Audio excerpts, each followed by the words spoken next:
Graça e a paz do nosso Senhor Jesus Cristo. Eu saúdo a todos os meus irmãos da Igreja Batista da Glória, a meus irmãos também de Piripiri, Cocal de Telha, Teresina Sul, que têm nos assistido nesse tempo de pandemia, nosso culto ao vivo. Capitão de Campos também, Cocal, Jatobá do Piauí. Também saúdo aqueles irmãos que não fazem parte da nossa igreja, mas têm nos prestigiado todo domingo assistindo nosso culto online. Que mais uma vez você seja bem-vindo a nos assistir e que possamos ser edificados juntos com a palavra de Deus. É um prazer mais uma vez estar aqui compartilhando a palavra de Deus com os irmãos. Sabemos que esse não é o modelo de culto que estávamos acostumados, mas independentemente das circunstâncias, do momento que estamos vivendo, nosso propósito é de cultuar, encontrar esperança, alegria e força na palavra de Deus, que vem de Deus. E eu queria orar nesse momento.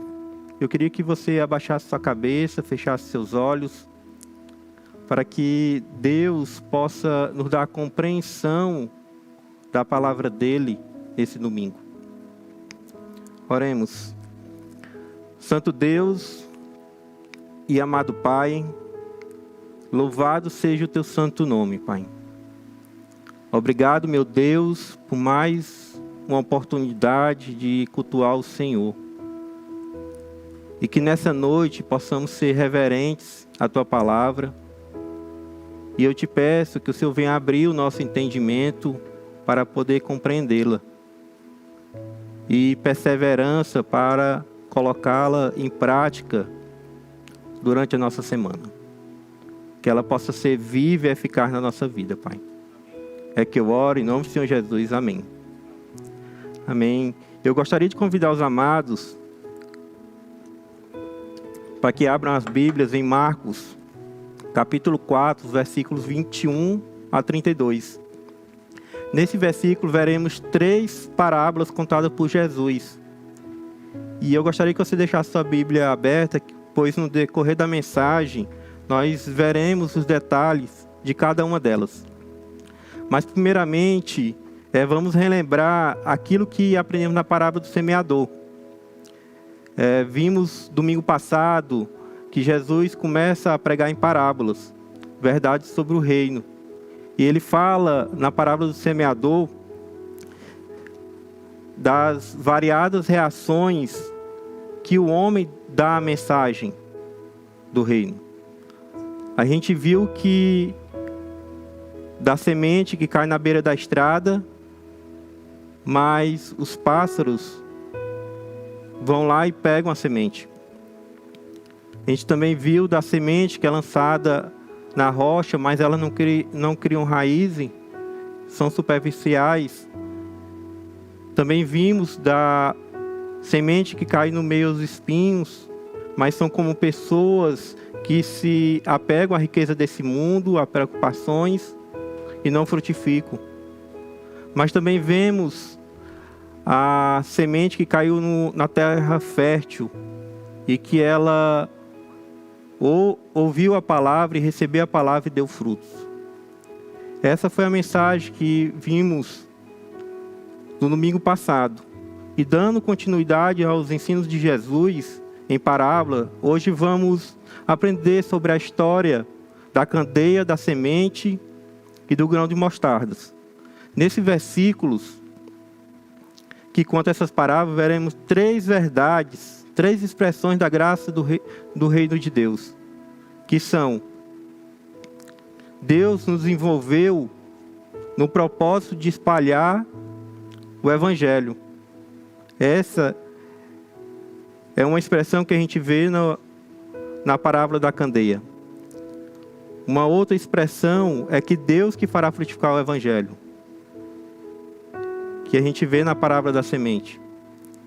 E uma outra expressão da graça do reino de Deus é que este reino do qual eu faço parte, você faz parte, se expandirá cada vez mais e vai encher toda a terra.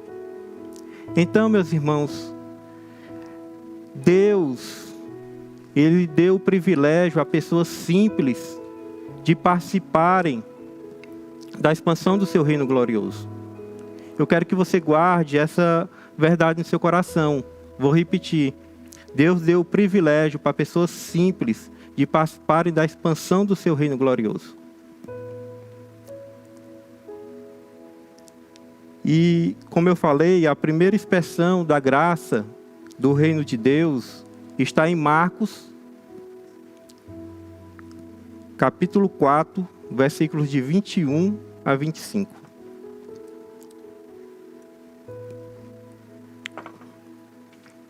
E eu vou ler com vocês agora, eu gostaria que vocês acompanhassem. E ele lhe disse: quem traz uma candeia para ser colocada debaixo de uma vasilha ou de uma cama, acaso não a coloca no lugar apropriado?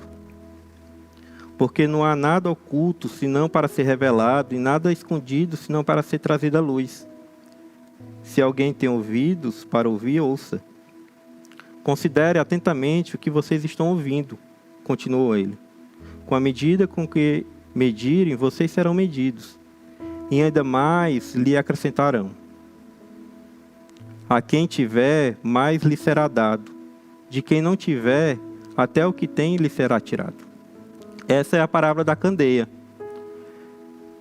Do meu lado esquerdo, vocês devem estar vendo uma ilustração, o que seria a candeia naquela época. A candeia era uma espécie de lamparina feita de argila. Era colocada em um lugar alto para iluminar melhor o local que ela estava. Aí você imagina, Jesus está falando aqui, você imagina que não faz sentido alguém pegar uma lamparina e escondê-la. Esse não é o propósito dela. Realmente não faz sentido você ter uma candeia que serve para iluminar e colocar ela debaixo da cama. É esse símbolo que Jesus está usando aqui nessa parábola. Que a candeia, ela é feita para uma finalidade, que é iluminar. Ela é feita não para que todos olhem a luz dela, mas para que ela possa iluminar o ambiente que ela está, o ambiente de escuridão. E Jesus queria mostrar para os discípulos, nessa parábola, que o propósito do reino, desde o princípio, é ser mostrado para todos. A gente acompanhou no Evangelho de Marcos, ainda estamos engatinhando ainda no Evangelho, e vimos que até aquele momento o reino de Deus, ele não havia sido revelado para todos.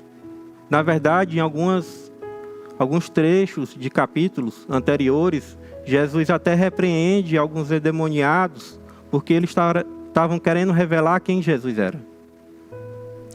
E os discípulos podiam ter uma ideia errada desse reino.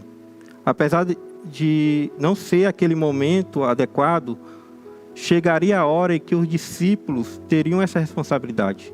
Era isso que Jesus queria mostrar para eles, que o propósito do reino, desde o princípio, é ser mostrado. Que naquele momento ele estava começando a ser mostrado, e que os discípulos teriam essa responsabilidade. Naquele instante, era os discípulos que estavam recebendo a luz, essa verdade. E Jesus estava dizendo que não fazia sentido entregar essa mensagem para os discípulos e eles mantiveram com ela mesmo. Se eles estavam recebendo a verdade de Cristo, eles tinham que espalhar essa verdade. E a função do discípulo é ser lamparina ou candeia que expõe a luz do Evangelho. Ou seja, se você é discípulo de Cristo, a sua função é essa, é ser luz, espalhar o Evangelho do nosso Senhor Jesus Cristo. Jesus diz que se vocês são meus discípulos, eu espero que vocês espalhem meus ensinamentos. Eu quero que vocês realizem o propósito pela qual eu estou chamando vocês. E ele ainda fala que devemos atentar àquilo que estamos ouvindo. Que para que vocês, discípulos, que julgaram que eu estava falando era verdade, eu vou dar a vocês cada vez mais conhecimento. E o motivo pela qual eu vou dar mais conhecimento a vocês é para que vocês cada vez mais possam espalhar a verdade do nosso Senhor Jesus Cristo. A minha verdade, o Evangelho. Já as pessoas, como os mestres da lei, que julgaram que aquilo que eu estava dizendo não era verdade, até o pouco que eles aprenderam eu vou tirar. Vocês lembram lá da parábola da semente? Que o solo, que a semente caiu na beira do caminho e veio lá o pássaro e comeu? Pois é, esses que creram, que não creram em mim, eu vou tirar o pouco de conhecimento que eles tinham. Então, lendo essa parábola e vendo o que Jesus quis falar para os discípulos, qual é a primeira expressão da graça do reino de Deus? Que Deus envolveu você no seu propósito de espalhar o Evangelho.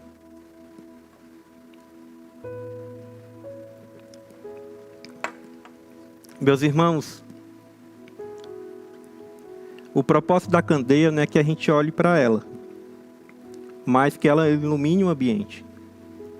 E nosso propósito é de espalhar a luz de Cristo. Temos que lembrar que antes de entregar nossas vidas para Cristo, tanto eu como você, antes estávamos perdidos nas trevas. Estávamos na escuridão. Mas veio Jesus, nos amou, nos resgatou e nos trouxe para a sua maravilhosa luz. E agora não as trevas mais habitam em mim, mas a luz de Cristo habita em mim, habita em você também. E essa luz que habita em nós temos que espalhar para as pessoas que não conhecem. Deus envolveu você no seu propósito de espalhar o Evangelho. E quem conhece o Evangelho e entende o propósito, se envolve no reino. Não tem como você, que se diz cristão, que se diz que entendeu o Evangelho, não espalhar as verdades que Cristo lhe ensinou. Se realmente você é uma pessoa que está na luz de Cristo, automaticamente você vai espalhar essa luz. Porque foi para isso que Deus lhe chamou. Esse é o propósito. No dia a dia, você precisa criar, aproveitar as oportunidades para compartilhar o Evangelho. Eu me lembro que retiro do ano passado, eu estava alugando umas tendas e eu comecei a falar com várias pessoas no WhatsApp, procurando preço, fazendo orçamento. Aí eu achei um orçamento bem barato e comecei a falar com esse rapaz. Aí esse rapaz falou assim: Carlos, você é pastor, né? Sim, sou. Eu me lembro que a gente estava vivendo algum momento de instabilidade política na época e esse rapaz, ele quis me perguntar o que eu achava sobre isso naquele momento. O que é que Deus falava sobre isso. E eu vi que ali era uma oportunidade de eu cumprir esse propósito de espalhar o Evangelho. Deus, Ele fez com que eu entendesse esse propósito de espalhar o Evangelho em qualquer oportunidade que eu tenho. E nessa pandemia, a gente vê pessoas que têm se desesperado por causa dessa doença. A gente vê pessoas que têm perdido a esperança porque não tem renda e não tem o que comer. Pessoas com síndrome do pânico, com medo de pegar a doença. Eu acredito que essas situações que estamos vivendo hoje é uma boa oportunidade da gente espalhar o Evangelho. Então, tanto eu como você devemos criar a oportunidade de espalhar. Talvez você possa fazer um bolo e mandar todo encaixotado lá para o seu vizinho do lado e com a mensagem de esperança. Ou você pode ligar para algum familiar que tem compartilhado muito de problemas trazidos da pandemia no grupo do WhatsApp. Só vê problemas, só jogam problemas e reportagens sobre pessoas morrendo, pessoas na fila do hospital, pessoas dizendo que não têm o que comer. e você chegar lá e ligar para essa pessoa e falar do Evangelho de Cristo. E abrir o entendimento e dar luz para ela daquilo que Deus quer para todo mundo a respeito daquilo que nós estamos passando.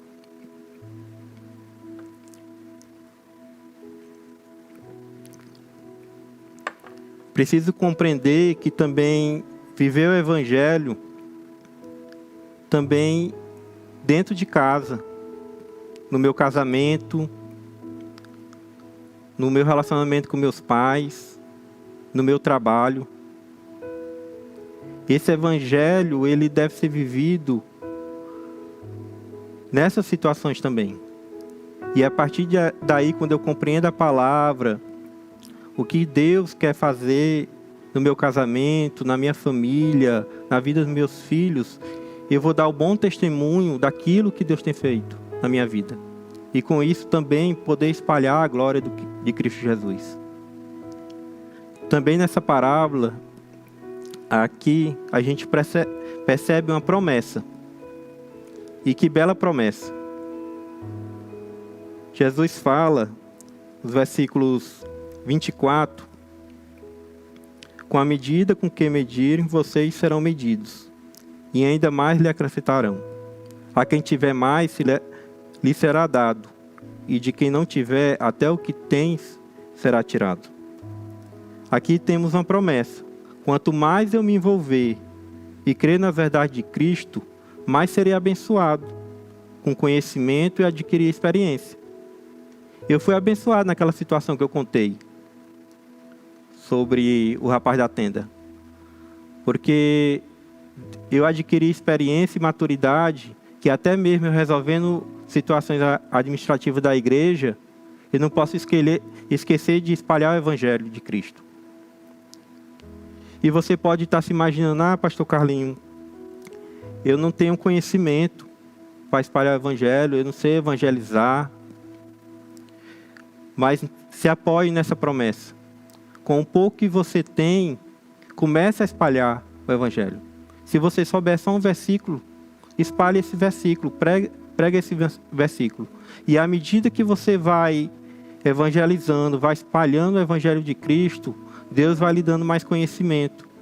E Deus vai lhe dar maturidade a cada situação que você está vivendo. Eu estava relembrando, essa semana eu e a Raíssa estavam olhando umas fotos, e eu vi uma foto de 2009, que eu estava participando do movimento evangelístico lá em Piripiri, do Jesus Transforma. E eu ali era recém-convertido, e eu não sabia muito da palavra de Deus, mas mesmo assim eu resolvi ir lá pregar a palavra. E eu me lembro que eu passei uns 15 dias lá em Piripiri, 15 ou um pouco mais. Eu me lembro que nos primeiros dias eu não sabia nem falar direito o que tinha no panfleto, e nem tinha tantos versículos decorados de cabeça. Mas à medida que ia passando os dias, eu ia falando mais da palavra do Senhor, eu ia estudando mais cada panfleto que eu tinha, cada estudo que eu realizava. Quando chegou já no final do período lá, do Jesus Transforma, praticamente eu já tinha aprendido todos os folhetos. Eu já tinha decorado cada pergunta dos estudos. E eu passei a falar com mais confiança na hora que entrava nas casas. E Deus foi me abençoando com maturidade naquele período. E foi um momento muito especial na minha vida de aprendizado na palavra de Deus. Também aqui tem uma promessa que se eu julgo que o ensino da palavra não é verdade e não creio nela, até aquilo que eu aprendi será tirado. Como o texto falou, se você julgar que as verdades de Cristo, se realmente você não crê nelas, aquele pouco conhecimento que você adquiriu da palavra de Deus, um conhecimento teórico, não prático, vai ser tirado de você. Então, eu pergunto para você, qual tem sido a sua resposta ao Evangelho? O Evangelho tem te entusiasmado? Você realmente tem crido e se envolvido com ele? Qual é a sua resposta? Se sua resposta for positiva, eu quero lhe incentivar cada vez mais que você persevere, que realmente você cumpra o propósito de Deus na sua vida, que é de espalhar o Evangelho, que é de viver o Evangelho. Mas se suas respostas dessas perguntas for negativa, alguma delas, eu quero te encorajar e te incentivar a que a partir de hoje você ore ao Senhor para transformar seu coração num solo fértil, onde você vai ouvir a palavra e vai recebê-la. Mas, continuando, vamos ver também uma segunda expressão da graça do reino de Deus, que está em Marcos, capítulo 4, versículos 26 a 29.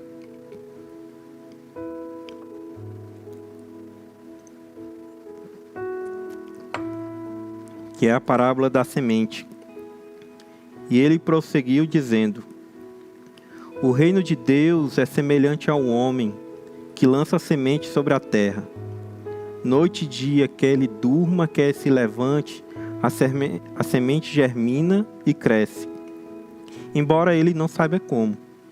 A terra, por si própria, produz o grão, primeiro o talo, depois a espiga, e então o grão cheio de espiga. Logo que o grão fica maduro, o homem lhe passa a foice, porque chegou a colheita. Aqui Jesus mais uma vez ilustra uma parábola falando sobre a agricultura, né? A gente deve entender que naquela época o povo judeu vivia no momento agrário, eles cultivavam. E Jesus usa parábolas dentro do contexto daquela época para que as pessoas pudessem entender. E aqui você tem um agricultor, o cara que sai para plantar. E de fato, se você conhece um pouco de agricultura, você planta, mas ninguém que planta fica lá vigiando para ver quando é que a semente vai crescer, ou tenta controlar que dia ela vai crescer. O agricultor, o cabo da roça, não está preocupado com isso.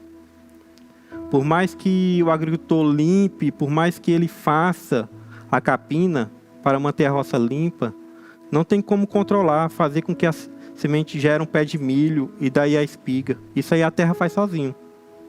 O agricultor, ele não tem controle sobre a terra, sobre o sol e sobre a chuva. Eu fico me lembrando que eu vim do interior e eu participei algumas vezes de plantação com meu avô, né? E eu me lembro que era menino, eu ia todo animado lá plantar, ia ajudar meu avô lá, plantava. Mas eu era menino, né? Aí toda vez que eu plantava, passava os dias, eu ia lá na roça e não via nada crescendo. Aí depois eu voltava, cadê? Essa planta não sai logo. Aí passava uma semana, aí quando começava a brotar um pouquinho, aí eu ia todo alegre. Vou. A planta está crescendo lá, o milho está crescendo. Aí vovô só falava assim, tá bom. Mas porque meu avô tinha experiência. Ele sabia que o milho ele ia crescer e dar fruto no momento certo. Então, o que Jesus está falando aqui para os discípulos é que eles não seriam responsáveis com a forma com que uma pessoa ia receber o Evangelho. Eles deveriam se preocupar somente em pregar o Evangelho. Como aquela pessoa ia crer e o dia da decisão que aquela pessoa ia entregar a vida dela para Cristo, isso não é responsabilidade do discípulo. A preocupação do discípulo é apenas chegar e entregar a semente. É o que Jesus está falando.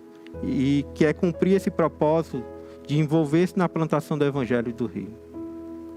Se aquele que ouve quiser seguir a Jesus, então o discípulo ia lá e explicava como fazer isso. Mas esse processo de como ela ia crer, e chegar ao ponto de entregar a vida para Cristo, essa decisão não tem controle de vocês. Esse poder de convencimento do pecado e de conversão, esse poder vem da palavra de Deus, vem de Deus e não de você. Então, meus irmãos, baseado nessa parábola, qual é a nova expressão da graça no reino de Deus? É que Deus que faz frutificar o Evangelho. Se tenho paixão por espalhar o Evangelho, estou cumprindo esse propósito, devo recorrer ao Senhor. É Ele que vai decidir como levará alguém a crer e se render a este Evangelho. Pois é Ele, o poder é dele. O meu propósito é só ir lá e jogar semente. Mas é Deus que faz todo esse processo de convencimento. Deus não nos chamou para vá lá e converta uma pessoa. Não, Deus nos chamou, vá lá e prega o Evangelho, semeie. A minha preocupação na hora de espalhar o Evangelho é apresentar o Evangelho. Cuidar da pessoa e deixar com Deus o resultado. Eu me lembro também, isso é do tempo que eu me converti, o pastor Pedro uma vez contou uma história de um missionário que ele foi para o Uruguai. Ele passou 10 anos lá pregando a palavra, mas não teve nenhuma conversão. E ele foi embora dali, mas ele foi ciente do que ele cumpriu o propósito de pregar o Evangelho. E o interessante é que depois que ele foi embora, veio outro missionário e as pessoas começaram a se converter. Foi se convertendo, mas as pessoas lembravam daquele primeiro missionário que pregou o Evangelho para eles. Naquele tempo que aquele missionário estava lá, ele estava semeando. Mas naquele tempo que ele estava lá, também não era o tempo da colheita. Esse tempo só Deus sabia. Que chegou quando chegou o outro missionário. E a gente tem que ter ciência disso. Que não é porque eu sou um bom falante, eu conheço bem a Bíblia. Não é essas coisas que vai fazer uma pessoa se converter. Posso até usar de estratégias, posso até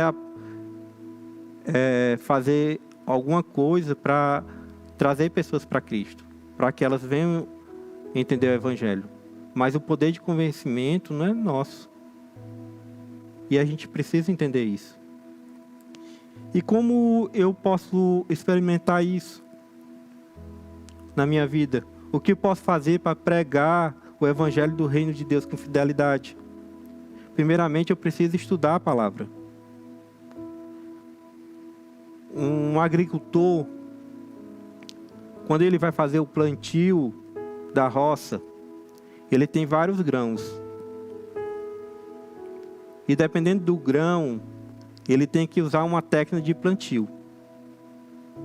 E se ele não usar a técnica adequada, aquela colheita dele não vai dar certo. Então ele precisa ter o conhecimento de plantação, para que ele tenha sucesso na colheita.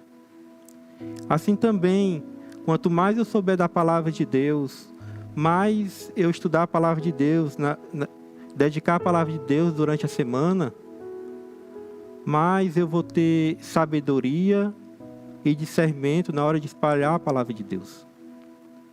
Por isso, meus irmãos, é muito importante que, além de você entender o propósito do Senhor e entender que o poder de convencimento é dele, que você também tenha a preocupação de estudar a palavra e se equipar com conhecimento para que você espalhe com fidelidade a palavra de Deus.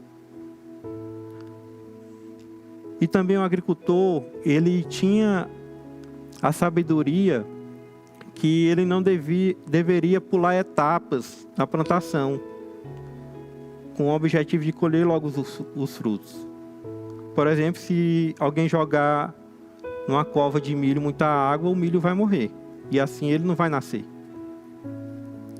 Então, meus irmãos, eu também devo resistir à tentação de arrumar o evangelho para ser mais atrativo, para ser aceito. Eu tenho que entender que o evangelho por si só mesmo tem o poder para salvar. Eu não preciso maquiar o evangelho, dizer, Deus só é amor. Né? Hoje a gente vê muitos pregadores que tentam amenizar a mensagem do evangelho, não falando sobre arrependimento. O evangelho tem que ser pregado de maneira fiel. Por isso que cada vez mais eu tenho que adquirir conhecimento para ser fiel às Escrituras. Vemos também que a graça de Deus é quem frutifica o evangelho. E ela afeta diariamente minha vida de oração. Eu devo orar diariamente pelas pessoas com quem tenho compartilhado o evangelho. E pedir a Deus que me mostre como criar e aproveitar oportunidades. A graça de Deus é que frutifica o evangelho. E eu tenho que a cada dia pedir oportunidades ao Senhor para que eu possa semear a palavra de Deus.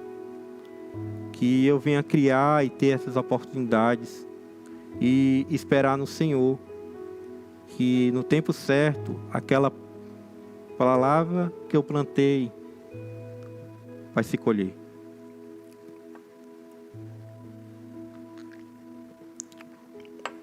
E por fim, meus amados, a terceira expressão da graça do reino de Deus está em Marcos capítulo 4, versículos 30 a 32. Que fala sobre o grão de mostarda. Novamente lhe disse: com quem compararemos o reino de Deus? Que parábola usaremos para descrevê-lo? É como um grão de mostarda, que quando plantada é a menor semente de todas. No entanto, plantada, ela cresce e se torna a maior de todas as hortaliças, como ramos tão grandes que as aves do céu podem abrigar-se à sua sombra. Do seu lado esquerdo aí também tem uma ilustração sobre o grão de mostarda. E a semente de mostarda naquela época não era a menor semente, mas era a menor semente que o povo judeu conhecia. Essa semente, apesar de minúscula, depois que brotava e crescia, formava uma árvore. Você pode ver aí na ilustração, a semente é desse tamanhozinho, mas era capaz de crescer uma árvore de 3 a 4 metros. E a mostarda é uma hortaliça, mas quando ela crescia, ela formava essa grande árvore e se destacava no meio das hortaliças. Para quem não sabe, a hortaliça é um grupo de vegetais cultivados em uma horta. Aí vocês ficam pensando, um pé de alface, um pé de cenoura, de brócolis, todos pequenininhos, mas as sementes são muito maiores. Um pé de abóbora, por exemplo, também é pequeno. E são sementes grandes. Agora você vê uma sementinha que era a menor de todas, se tornava uma árvore de 3 a 4 metros na horta. E isso ela se destacava no meio dessas outras.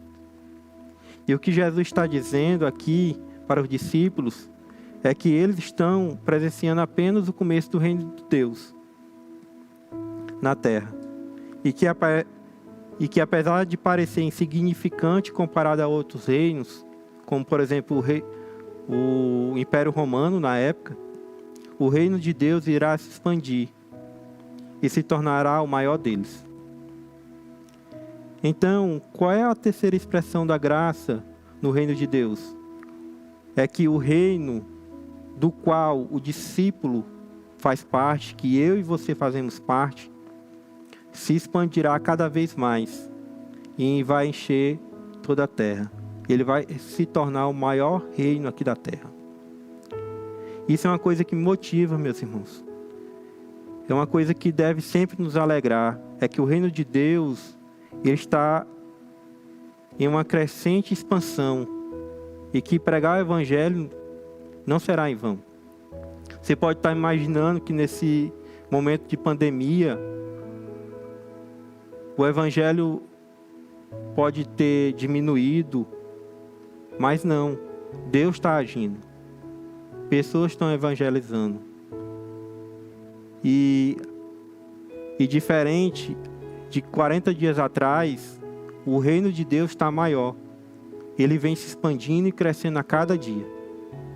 E você, eu, fazemos parte desse reino que se expande a todo tempo.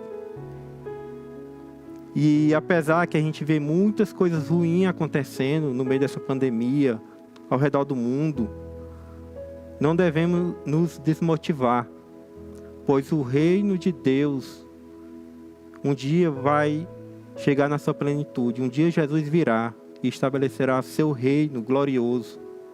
E essa verdade precisa estar no meu coração. A igreja primitiva, ela sofreu muita perseguição no primeiro século. Mas isso não foi impedimento para a propagação do reino de Deus. Pelo contrário, a perseguição fez com que a igreja se espalhasse mundo afora.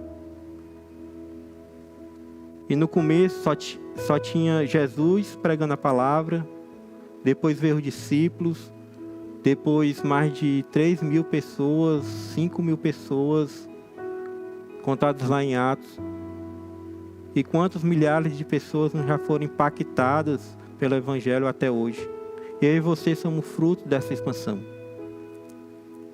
E como essa verdade, que o reino de Deus está sempre se expandindo, e que Ele será o maior de todos, pode impactar meu comportamento. Como eu me sinto quando passamos algumas semanas ou meses sem conversões na igreja ou célula? O que faço quando percebo pessoas em que investi abandonando o convívio da igreja? O que penso quando o evangelho está frutificando em outros lugares e não através da minha vida? Meus irmãos, essas coisas não devemos nos entristecer. E mesmo que eu decida não participar mais do reino de Deus, porque eu não tenho visto os frutos, Deus os fará. Cabe a mim decidir se ficarei de fora desse privilégio. Eu devo continuar empolgado, sabendo que acima de ser um membro da igreja ou da célula, eu sou súdito de um reino em expansão. E isso deve me empolgar. Tudo bem, somos parte de uma igreja, faço parte de uma célula, mas fazemos parte do reino celestial, do reino de Deus. E esse reino, ele está se expandindo a todo tempo. Eu devo continuar espalhando o evangelho para mais e mais pessoas. Quanto mais criar e enxergar oportunidades para pregar o evangelho. Devo me manter animado para continuar falando do evangelho a quem dele se afastou. Essas coisas devem me motivar, por eu fazer parte desse reino glorioso, que será o maior reino aqui da terra. E o que eu aprendo, meus irmãos, dessas 3 parábolas, é que Deus me envolveu no seu propósito de espalhar o evangelho.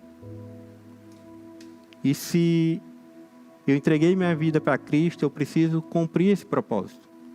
Eu preciso espalhar o evangelho, começando da minha casa, por meus vizinhos, familiares, e tendo todas as oportunidades possíveis para espalhar o evangelho.